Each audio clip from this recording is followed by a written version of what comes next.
जय श्री माता जी।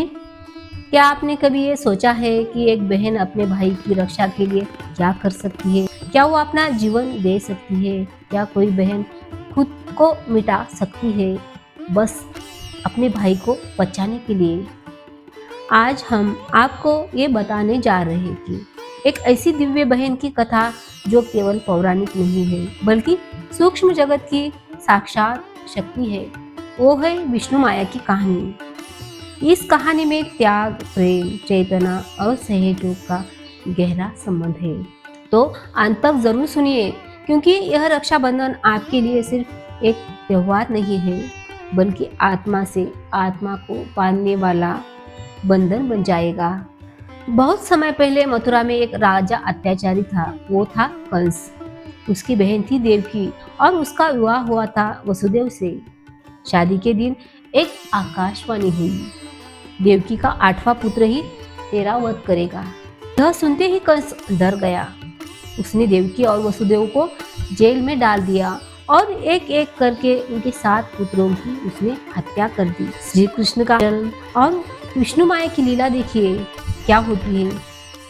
8वें पुत्र के रूप में जब श्री कृष्ण का जन्म हुआ तो उसी ही समय प्रभु विष्णु की योग माया ने गोकुल में यशोदा के घर जन्म लिया, एक कन्या के रूप में। वसुदेव ने कृष्ण को टोकरी में लेकर यमुना पार कर दी और उस कन्या को लेकर वापस मथुरा लौटे। कंस को लगा कि यही 8वां बच्चा है। जब कंस ने उसे मारने की कोशिश की तब क्या हुआ? जैसे कि कंस ने उस कन्या को जमीन पर पटका तो वो कन्या आकाश में उड़ गई। उसका रूप बदल गया, वो तेजस्वी देवी बन गई। उसने कहा, अरे मूर्ख कंस, मुझे मार नहीं सकता तू। तुझे मारने वाला कहीं और जन्म ले चुका है। वो है श्री कृष्ण।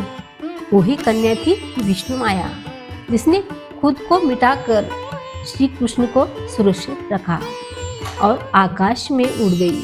हमारे शरीर में मुख्य 7 चक्र होते हैं और हर चक्र पर किसी न किसी देवता का स्थान होता है। हमारे बाएं कंधे यानी कि लेफ्ट विशुद्धि पर विष्णु माया का स्थान है। विष्णु माया हमारे भीतर संकोच, पवित्रता, मर्यादा और वाणी की मर्यादा की भावना को नियंत्रित कर देती है। जब हम झूठ बोलते हैं, दोषारोपण करते हैं या अपवित्र भाषा बोलते हैं तो वायु विशुद्धि ब्लॉक हो जाती है। रक्षाबंधन एक सूक्ष्म चेतना का पर्व है। जब बहन अपने भाई की कलाई पर राखी बांधती है तो ये सिर्फ धागा नहीं होता, वो चैतन्य का प्रवाह होता है। वो एक संकल्प होता है रक्षा का, प्रेम का, चेतना का।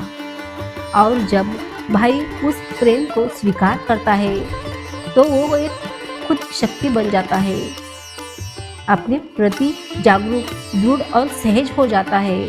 विष्णु माया ने खुद मिटा दिया एक बहन के रूप में। उसने शरीर त्याग दिया लेकिन श्री कृष्ण को बचा लिया। वो आकाश में विलीन होकर दिव्य रूप में प्रकट हुई। वो दिखाती है कि एक बहन सिर्फ रक्षक नहीं होती बल्कि खुद रक्षा बन जाती है।